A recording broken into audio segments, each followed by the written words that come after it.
Iran में बनी नई सरकार, अमेरिका की चाल या फिर ईरान के नए राष्ट्रपति बनेंगे, अमेरिका और पश्चिमी देशों के लिए चुनौती। यमन ने दी सऊदी अरब को धमकी, 3 दिन का अल्टीमेटम देकर सऊदी अरब को हड़काया। तुर्की बना दुनिया का सबसे बड़ा डिफेंस ड्रोन एक्सपोर्टर। अमेरिका, चीन, ब्रिटेन तुर्की की इस कामयाबी को देखकर हुए हैरान। इसराइल ने दिया रूस पर बड़ा बयान, हमास को सपोर्ट करने का किया दावा।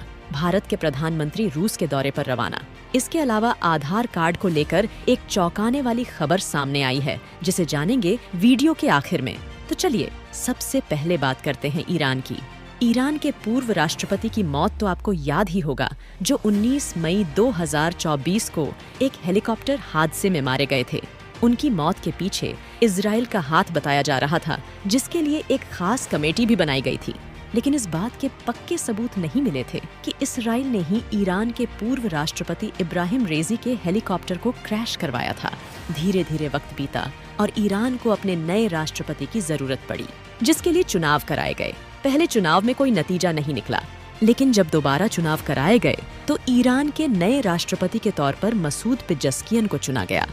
मसूद काफी ज्यादा वेस्टर्न डेवलपमेंट में यकीन रखते हैं, तो क्या ऐसे में मसूद ईरान, जो एक मुस्लिम मुल्क है, उसे सही से चला पाएंगे? खैर, ये तो वक्त ही बताने वाला है। लेकिन आयतुल्लाह खुमैनी ने नए राष्ट्रपति को इस तरह से सपोर्ट देने की बात करी है, जिस तरह से वो ईरान के पहले के राष्ट्रपति को दे रहे थे। साथ ही खुमैनी ने ये भी कहा कि रूस और ईरान के रिश्ते पहले जैसे ही रहेंगे। ईरान रूस की मदद करेगा और रूस ईरान की। अगर ईरान के नए राष्ट्रपति वेस्टर्न कल्चर से ज्यादा प्रभावित हो गए तो हो सकता है कि ईरान में हालात एकदम अलग होने लगे। लेकिन ऐसा होने के चांस काफी कम लगते हैं, क्योंकि ईरान में अभी भी खुमैनी का कंट्रोल ज्यादा माना जाता है। वहीं अगर ईरान के नए राष्ट्रपति मसूद ईरान के पूर्व राष्ट्रपति के हिसाब से चलते हैं, तो फिर ये अमेरिका और दूसरे पश्चिमी देशों के लिए एक बड़ी दिक्कत पैदा कर सकते हैं, क्योंकि ईरान और अमेरिका का लंबे समय से 36 का आंकड़ा रहा है। अब आगे बढ़ते हैं। यमन की ओर से आई एक और नई अपडेट। यमन के लोग किसी से नहीं डरते। इसका नमूना हम इसराइल और यमन के बीच रेड सी में देख चुके हैं। एक लंबे समय से रेड सी से ना तो इसराइल का कोई जहाज गुजरा है और ना ही ब्रिटेन और अमेरिका की हिम्मत हुई है कि वो यमन के रेड सी से अपने जहाज को आगे ले जा सके। लेकिन अब यमन ने सऊदी अरब को भी नहीं छोड़ा है। दरअसल इस साल का हज पूरा हो चुका है। दुनिया भर से लाखों लोग सऊदी अरब हज करने गए। ठीक वैसे ही यमन के लोग भी सऊदी अरब हज करने गए। जब हज पूरा हो गया तो सऊदी अरब ने यमन के हाजियों को उनके देश की राजधानी सना में छोड़ने से इनकार कर दिया। सऊदी अरब ने कहा कि हम यमन के हाजियों को उनके राजधानी सना तक फ्लाइट से नहीं छोड़ने वाले, बल्कि हम सिर्फ अदन तक ही अपना जहाज लेकर जाएंगे। सऊदी अरब का इतना ही कहना उनके लिए आफत बन गया और यमन के हूती स्पोक पर्सन याया सरी ने सऊदी अरब को खुले तौर पर धमकी देते हुए कहा कि आपको हमारे हाजियों को राजधानी सना में ही छोड़ना होगा और ऐसा करने के लिए आपके पास सिर्फ 3 दिन का वक्त है। बस फिर क्या था, सऊदी अरब के पसीने छूटने लगे और उन्होंने तुरंत अपनी फ्लाइट में यमन के हाजियों को बिठाया और यमन की राजधानी सना तक छोड़ा।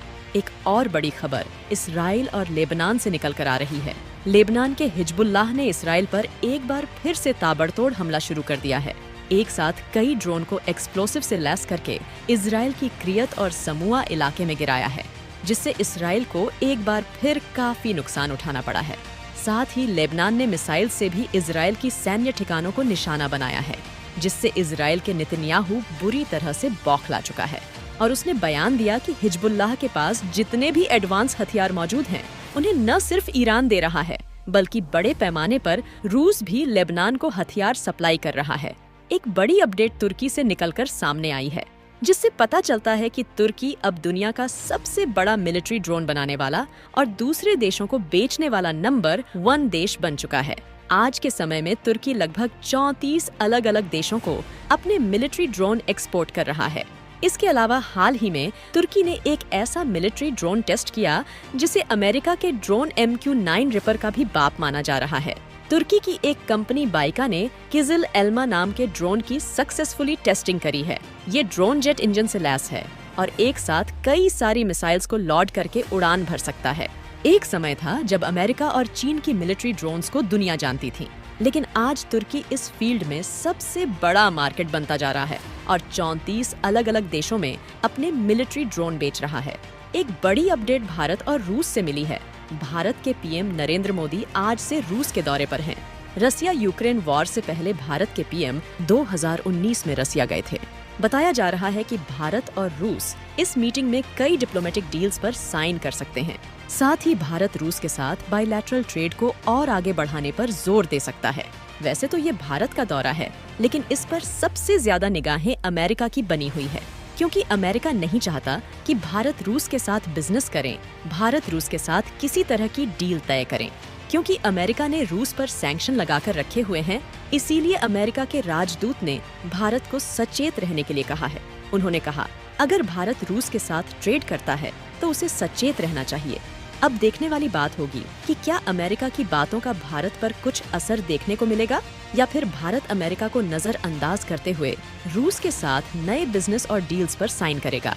वैसे भारत और रूस बहुत पुराने और पक्के दोस्त हैं और इस समय रूस अमेरिका के सैंक्शन की मार झेल रहा है।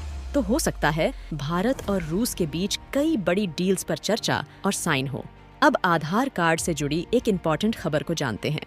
अब आधार कार्ड बनवाने में 1-2 महीने नहीं बल्कि 6 महीने का वक्त लगने वाला है और अब इसे 3 स्टेज में वेरीफाई किया जाएगा। उसके बाद ही आधार कार्ड जारी किया जाएगा। उदय की तरफ से ये बदलाव किए गए हैं। इसके अलावा केवल भारत के नागरिक ही नहीं बल्कि विदेशी नागरिक भी आधार कार्ड अप्लाई कर सकते हैं। उदय ने कहा कि आधार कार्ड का भारत की नागरिकता से कोई रिश्ता नहीं है। चाहे तो एक विदेशी व्यक्ति भी आधार कार्ड को अप्लाई कर सकता है। मतलब आधार कार्ड केवल एक यूनिक आईडी है जो ना तो पहचान पत्र के बराबर है और ना ही पासपोर्ट के।